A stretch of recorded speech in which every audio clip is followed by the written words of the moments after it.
Welcome to the Global Investor Podcast, a show that focuses on helping foreign investors enter the lucrative U.S. real estate market. Host Charles Carillo combines decades of real estate investing experience with a professional background in international banking to interview experts in all areas of U.S. real estate investing. Now, here's your host, Charles Carillo. Do you have money sitting in the stock market and you're worried about it? Or worse, you have money sitting at the bank, not keeping up with inflation? My name is Charles Carillo, founder and managing partner of Harborside Partners. And since 2006, I've been investing my money and my family's money into income-producing properties. These are real assets, real properties with real addresses that produce real cash flow. At Harborside Partners, we provide passive investors who love real estate with a turnkey investing solution. If you want to put your money to work in real estate but can't find deals, don't have the time to get funding, and the last thing that productive people want to do is manage real estate. We find the deals, we fund the deals, and we manage the tenants, the termites, and the properties. Partner with us at investwithharborside.com. That's investwithharborside.com. Go to investwithharborside.com. If you love real estate, you like the idea of passive income, and believe that income-producing properties will appreciate over time, go to investwithharborside.com. That's investwithharborside.com. Welcome to another episode of the Global Investors Podcast. I'm your host, Charles Carillo. Today we have Camilla Jeffs. She's a mom of five, has been investing in real estate for nearly 20 years, investing in live-in flips, single-family rentals, small multifamily, and most recently, large multifamily and assisted living. So thank you so much for being on the show. Thanks so much, Charles. I'm really happy to be here. So give us a little background on yourself over, prior to getting involved with real estate and kind of why you got involved with real estate, a little professional and personal background. Sure. So I got involved in real estate very young. And at the time, my husband and I got married young. We were both still college students and we were, trying to figure things out. And basically, as it goes, as you're college students, you're poor. You have no money, right? So we're trying to find a place to live. And the only place that we could afford was someone's converted garage apartment thing. And it was a dive, right? But sometimes those are the funnest places to live when you're just married and getting used to each other. But we were living there and the landlady came around to collect their rent one time. And I knew she owned several rentals. So I just kind of asked her, I just said, how are you doing what you're doing? And she responded back, she's like, well, you could do it too. I'm like, no, I don't have any money. She's like, well, no, what you should do is you should buy a house. I'm like, really, lady? I have no money. Did you not hear me? I'm renting your nasty garage apartment.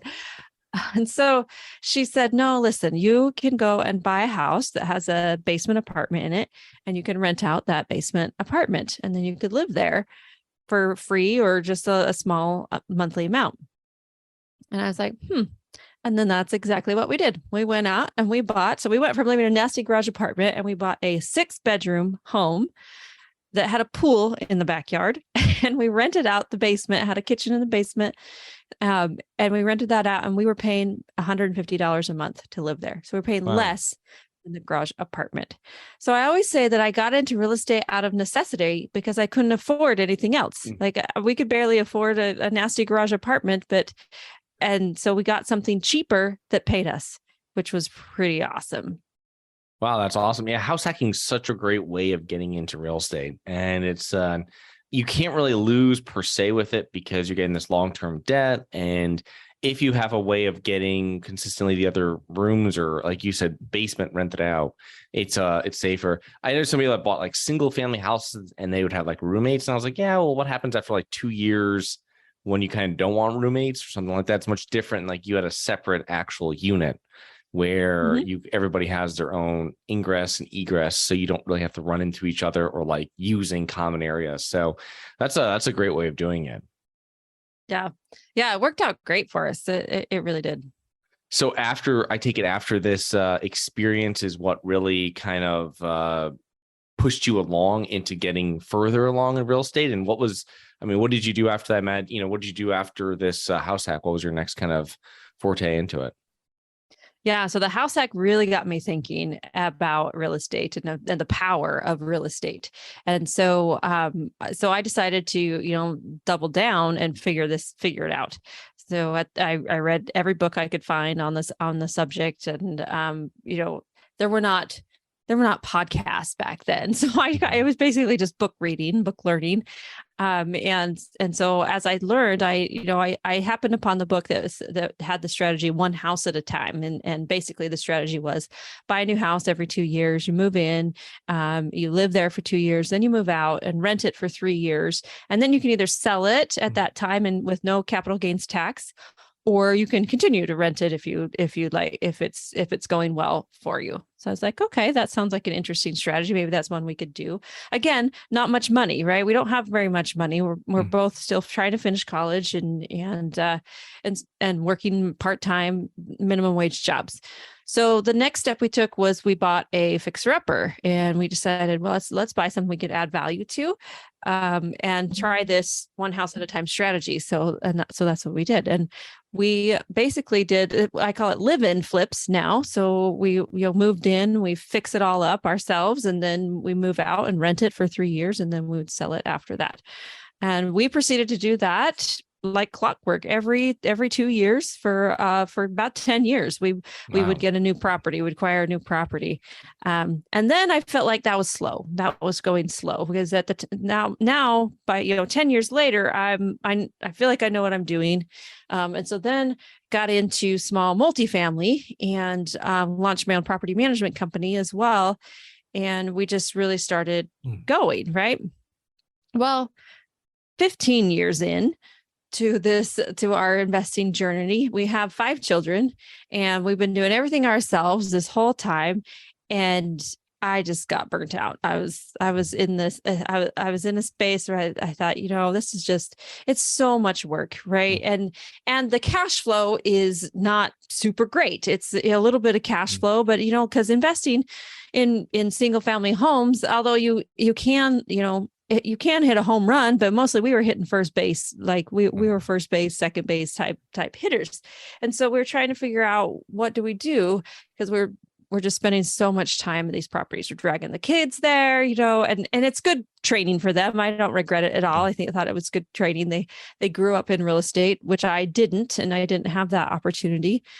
And so I tried to find a different way. And that's when I landed on passive investing, like joining a group investment in apartments or commercial real estate. And I was blown away by the concept because I thought, I can just invest my money instead of going out and buy, taking my $50,000 and buying a single family home.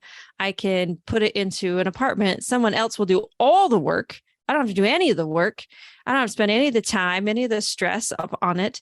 And I'll get very similar returns to what I was getting doing everything myself in the single families. And that's what blew me away. And I thought, this is amazing. And so passively invested for a bit, and then decided that I needed to share the information with other people. And so I launched Steady Stream Investments, my company, as an education company to educate passive investors how to get involved in everything that they need to know from A to Z, and helping them find opportunities to invest in. Oh, that's great. Just one thing before we kind of get to what you're doing now and passive investing, which I definitely want to dig into. What were you doing with, how are you financing? Because if people don't understand, like you were saying, you can own a place for 5 years, live in it for 2. You have 3 years that it's not your residence, and you can still sell it. And capital gains, I imagine there's some cap to that, but we're not, that's probably not applicable to what we're talking about. But how are you getting financing if you did it every 2 years? Because these are close by, so you're not able to get FHA, I imagine, between them, correct? Because they're within 100 miles. So how are you doing that? All conventional? We're doing conventional, okay. 20% down. Right? Yeah. Like all of our own cash, all of our own money. I had heard of creative financing, and I was scared of it. And I thought, no, I don't know how that works. And I was scared that it would go all wrong for us. So we literally DIY'd, which if you do it that way, you're going to have slow growth like we did, right? Like we could only get one property every 2 years because we had to save up the down payment to be able to get that property. So when you were doing this, because that's definitely, I see that, because it's very capital intensive and very time intensive with the way you're doing it now. Obviously, 15, 20 years down the road, you're going to have a lot of equity in those properties, most likely, but it's a very slow way of growing, which we're talking about here. But what were you said you set up a property management company. When did you do that? Did you do it for those smaller properties, or did you do it once you got into larger properties? I just didn't know where that was in your timeline. Once I got into small multis, that's when I multis. launched the property management company. And give me like what was the benefit? Because I feel it's a great way because it's very fee intensive. And I've owned small multifamily for many years. We just sold our last ones, but like 15 plus years, started buying in 2006, and very fee intensive. And I self-managed them with a couple handymen like for 6 years, and then we self-managed them. So what were you finding? What was the reason? And that you made the decision to start managing them yourself? Well, I mean, it just came down to cash flow, right? Yeah. Like, because we were inexperienced bookkeepers, and an experienced bookkeeper, you would still write that out as a fee. Like basically you would pay yourself for being the manager of the property. So you have that line item.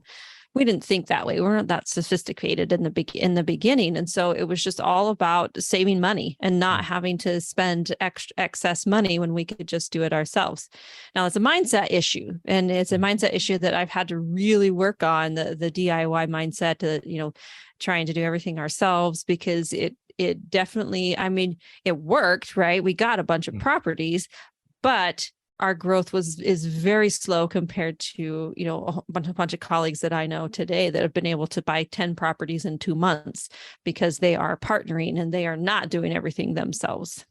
Yeah, it's definitely a mindset, but I think everybody has to deal with it, because I've definitely had to deal with it. And it was like, you look back while you're saying that, I think about all the times I did bookkeeping on stuff I own, and you're like, oh my God. And when we outsourced that years back, it was like the best thing I ever did in my life. I was like, this is, even if you're not spending that much time, you're sending to someone and it's going to be a lot less time than you do, because they're professional at what they do. And we're not professional bookkeepers and all this kind of stuff. So it's difficult. It takes definitely a mindset shift. So let's talk about like passive investing, because you got into that. And for you, what was the number one benefit you see of passive investing? My time freedom. Yeah, I agree with that. Yeah. Time, like emotional and my emotional stability, because the stress of properties, the stress of being a landlord is a lot. I mean, I had situations that I hope nobody ever has to deal with when I was when I was managing all those properties.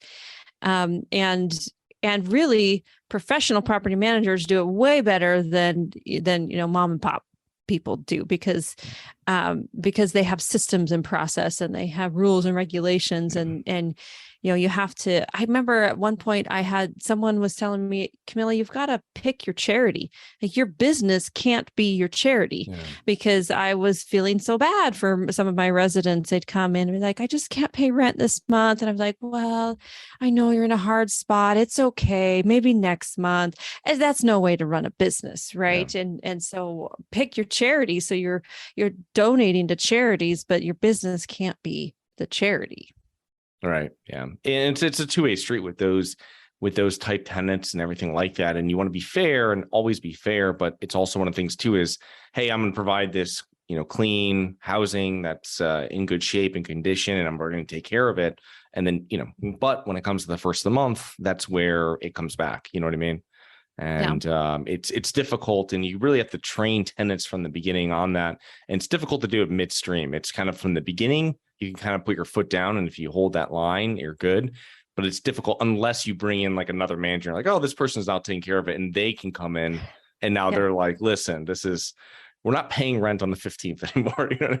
So it's like, or you can pay it, but you got a late fee. And it's amazing, like with all different tenant stories of, stuff that happens of how they do it. But so let's talk about like what you're doing now. You've changed your focus. You went to small multifamily, you're into larger multifamily. Like, what's your current investment strategy with your business now?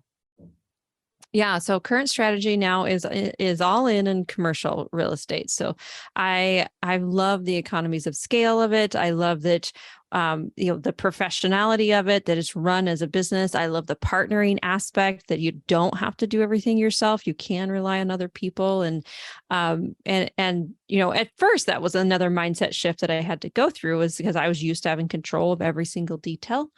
But now, I thought it would be a bad thing to give up control, but it's actually a really great thing for me because I don't have to do everything myself. I can focus on my one niche. I can focus on investors and educating and doing the things that I love. And then someone else can go find the property. Someone else can, be the one that's like putting together the construction plan and, all of that stuff, the things that I don't necessarily love to do.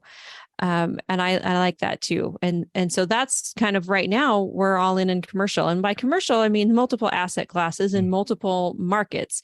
I like to diversify, and I'm very conservative investor. So I want to make sure that the properties that I'm investing in have the stability to last through recessions. And the coolest thing about multifamily is that it is it's so recession resilient. Even the 0809 crash, right? Like single family homes took about 10 years to recover the equity they lost. Multifamily took one and then just kept going. And so it will hit small dips, but in the single family, there'll be big dips, and multifamily will be like little mini ones that and will be okay as long as you're managing it right. And you have professionals managing the thing.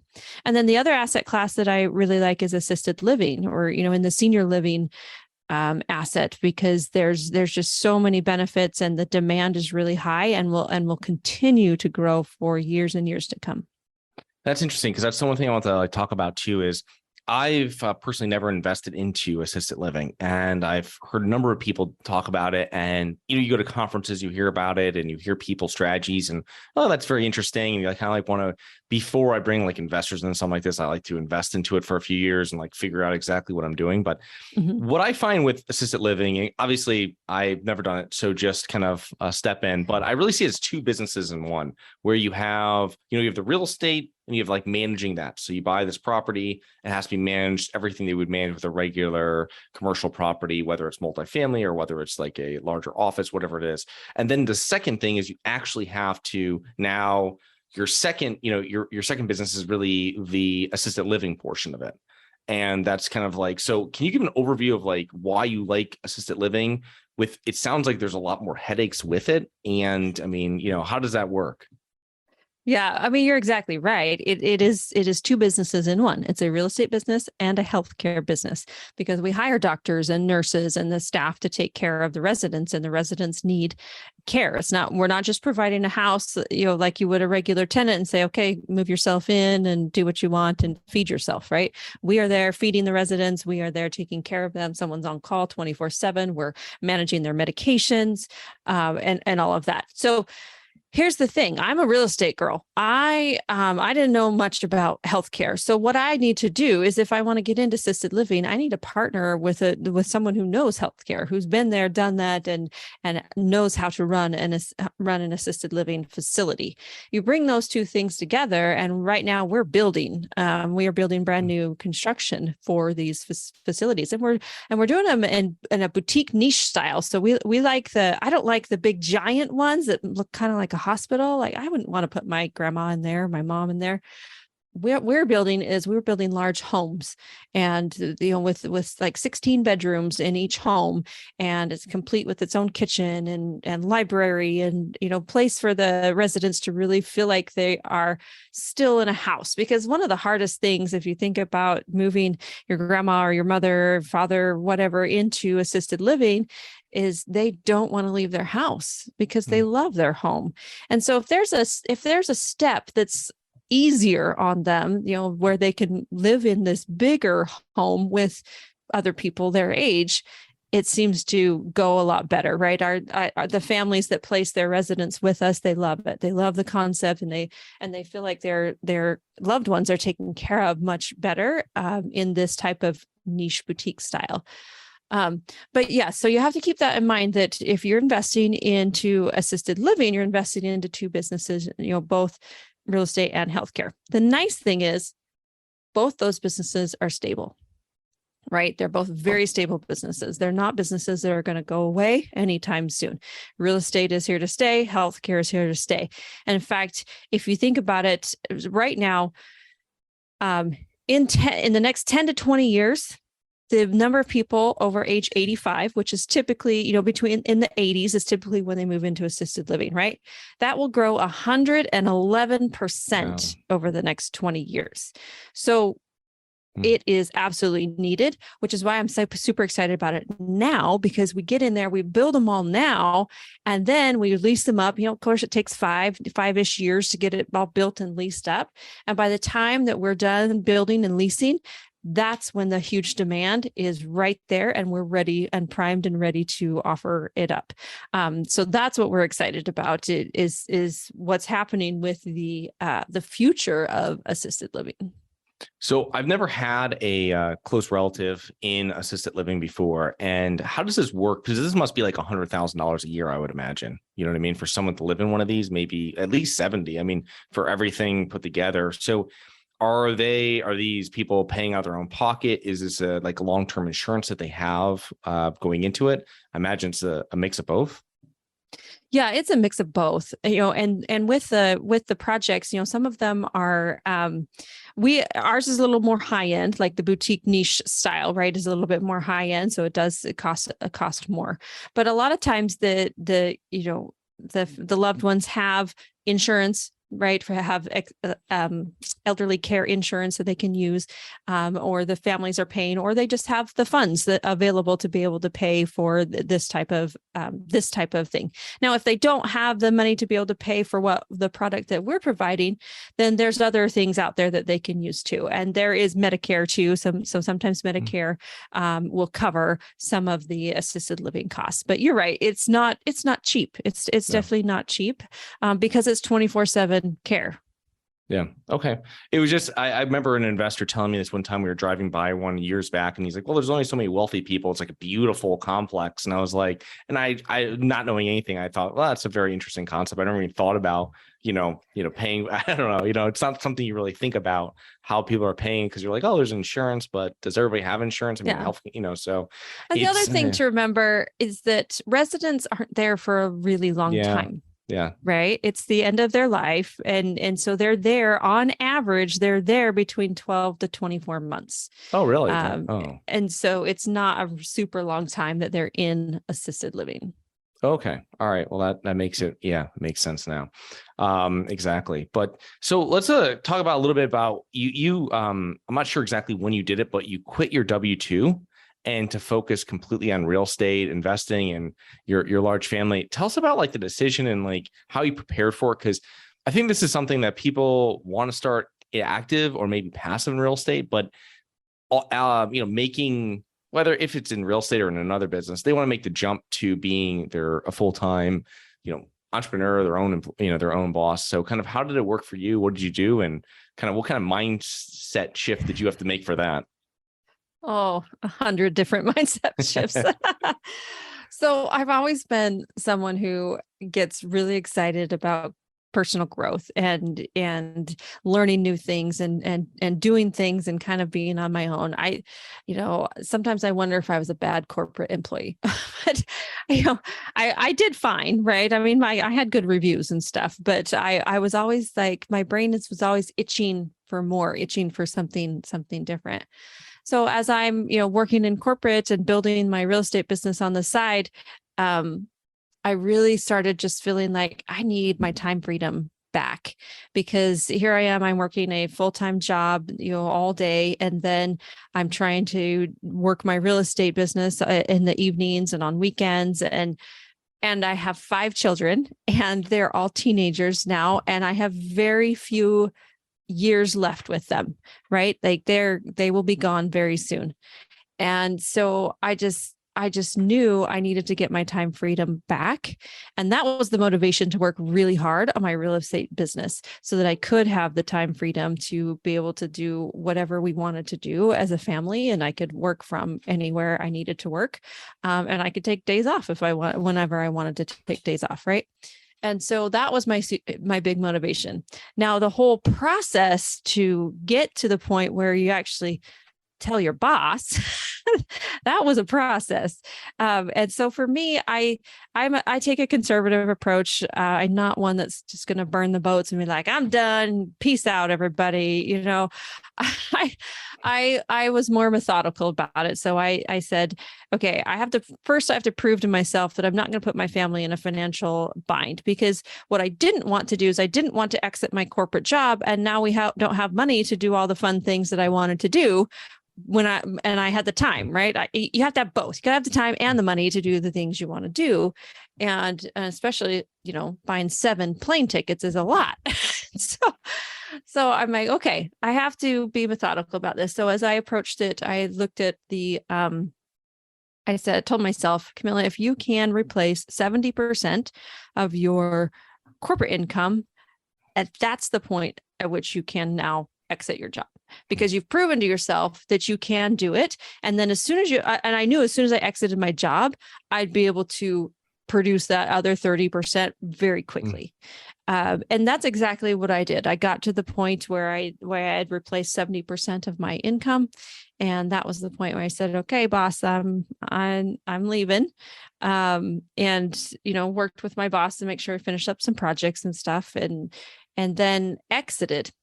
But you know what happened? Those first 2 weeks, it was rough. It was like, because you go from being this corporate, this corporate person who has a full schedule, like every second of your day is mapped out, your calendar, there's no white space.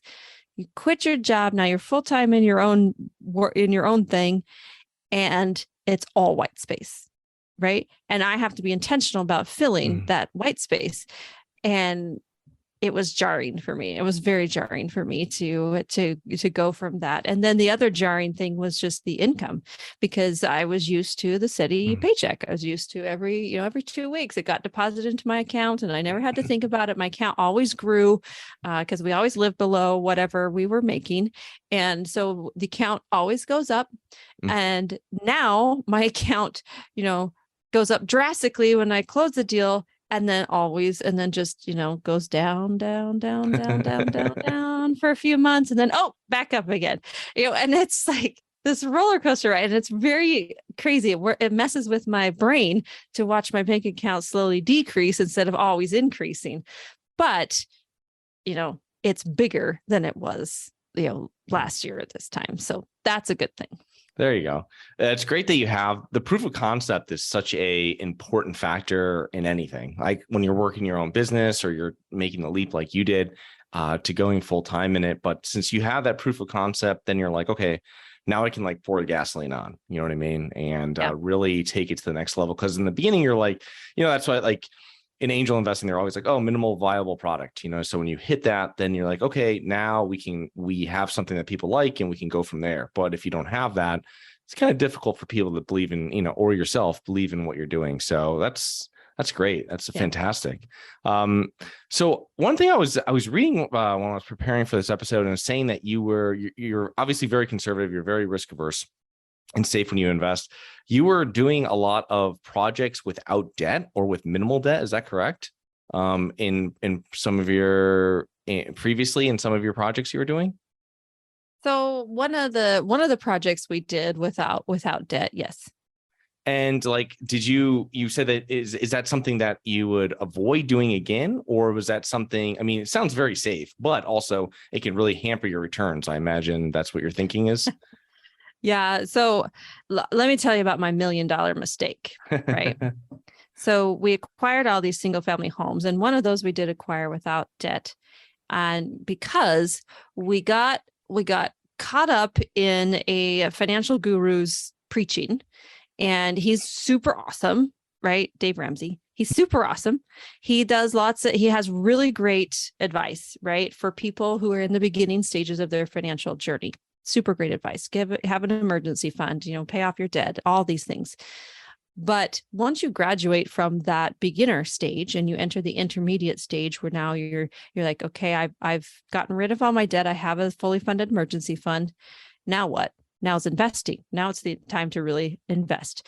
And his idea of investing is debt-free investing, right? He doesn't think you should be in debt for anything. Well, 10 years into our journey with all these single family homes, we started really listening to him a lot and kind of getting inundated. And then I started thinking, man, maybe we're doing this wrong because we have debt on these properties. And I can see the vision. If I didn't have debt, I'd be having so much more cash flow than if we did have debt.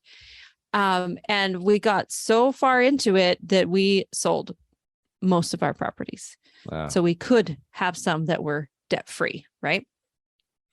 That was $1 million mistake, because had I not sold those properties, I would have several $1 million from those properties, right?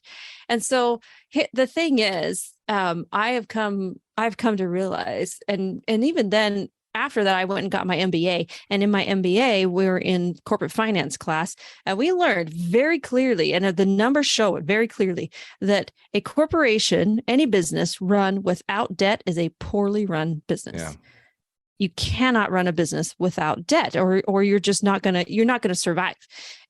Which sounds counterintuitive, right? Until you really look at the numbers and you see the proof on paper that you need to have some kind of leverage in your business in order to run your business well, and bring in the right amounts of revenue and grow and scale and all those things. It needs leverage and needs debt. So I'm a big fan of leveraging debt for real estate. Real estate is such a great thing. I'm still not a fan of debt for cars or debt for boats or, those types of things like depreciating assets. No, but anything that's appreciating, although COVID kind of threw a whack into that because some cars appreciated through COVID. But that's not normal. No. Anything that's appreciating definitely can be acquired with debt, and it's smart to do so. Yeah. No, I remember listening to a show years back, and when he was closing out one of the segments, he goes, this plan gets you to 1 to 5 million, 1 to 5 million net worth. It won't get, like, these concepts won't get you to 5 million and above. And you're like, oh, that's true. Mm-hmm. That's completely true. Because that's exactly what it is. But most people that really have to subscribe to it, they really are in tough shapes when you're listening to what their story is. So there you're like, yes, you shouldn't have any debt at all because you don't know how to control your finances, but you're a much more sophisticated investor. So it's something where you can kind of, you can start, I think leveraging a little bit more, and you get higher returns, but also you're not going to be able to win investors or win deals if you're not taking on debt. Even the most conservative, like core investments that are 40-50% loan to value, I mean, they're still taking on debt to get some returns on those properties. I mean, they have to be able to get it, or it won't hold up with inflation, and it's completely crazy. So, right. But, so what are those? That was your $1 million mistake. Give me some common mistakes that you might see other real estate investors make as we close up here. So one mistake I've been thinking about a lot lately is the mistake of not asking enough questions. And so I think sometimes, and I fell into this too, I didn't want to look stupid. I didn't want to look like I didn't know what I was talking about. I didn't want anybody to brush me off because I had too many questions. That's totally the wrong approach. And I think a lot of real estate investors get into this where they are afraid to ask questions. Because here's the thing, say you ask a question and your worst fear comes true and someone thinks you're dumb, right? They'll answer your question and they won't work with you, but that's fine. Now you at least know the information, right? And then you can move on. And now next time you go to put an offer on a property and someone says, well, send me proof of funds. Now you know what even proof of funds means. And right. So it's totally okay to, don't be afraid to look stupid, or just ask questions, because it's the only way to learn and grow, because all of us start at zero. I call it infant brain, right? If you think about an infant, they have to learn everything. And when they're at the stage of they're starting to walk, they don't just stop because they fell down, right? They just keep going and keep trying and keep trying and keep trying, right? At some point in everything that we're going to do in life, we have to start at point zero. We start with our infant brain, and then we have to just continue moving forward a little bit at a time, little bit at a time, little bit at a time. And soon you'll look back and you're like, whoa, I've grown up. I'm a grown up now, right? And so it's, you have to be comfortable with that. Yeah. No, I remember getting my first commercial mortgage years, like decades plus back. And it was, I didn't know. He was explaining to me what a prepayment penalty was, because you only done regular residential. You don't know what that is. Right. And I was like, step down. All right, that makes pretty sense. I got that. You know what I mean? But it was like, that's 10, 12, 15 years ago, whatever it was. And so you're like, it's completely different. It's just like you said, you do a little bit, you learn more about it. And now, all the different types of prepayment penalties that someone asks you and all this kind of stuff. And you're now somewhat of an expert. So what are the main factors that have contributed to your success over your career? W-2 into real estate, either or? Never quitting. I mean, simple as that, Yeah. right? Like, I mean, there's so many things that you like, profound things you could say, but for me, it's literally never quitting, having the grit to just keep going. Even on the days that I don't want to keep going, or even on the days that are really hard, even when you get kicked in the teeth and, you have to deal with situations you never thought you'd have to deal with. You just don't quit, right? Mm-hmm. Success is almost guaranteed if you don't quit. Yeah, it's crazy. It is. It's consistent things every day and the right things, and you become successful after a certain amount of time. So, Camilla, how can our listeners learn more about you and your business, SteadyStream Investments?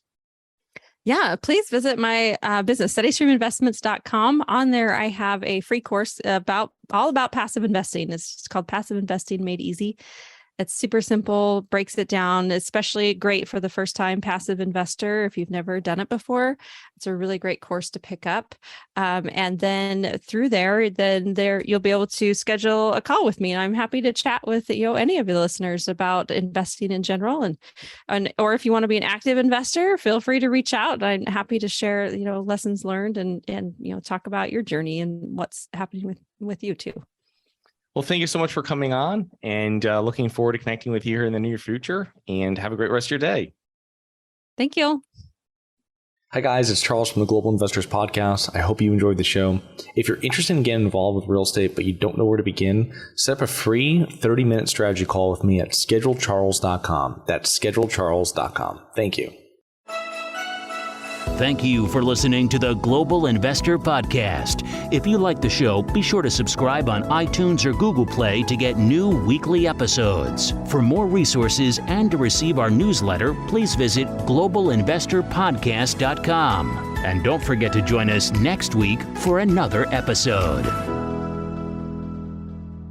Nothing in this episode should be considered specific, personal, or professional advice. Any investment opportunities mentioned on this podcast are limited to accredited investors. Any investments will only be made with proper disclosure, subscription documentation, and are subject to all applicable laws. Please consult an appropriate tax, legal, real estate, financial, or business professional for individualized advice. Opinions of guests are their own. Information is not guaranteed. All investment strategies have the potential for profit or loss. The host is operating on behalf of Syndication Superstars, LLC exclusively.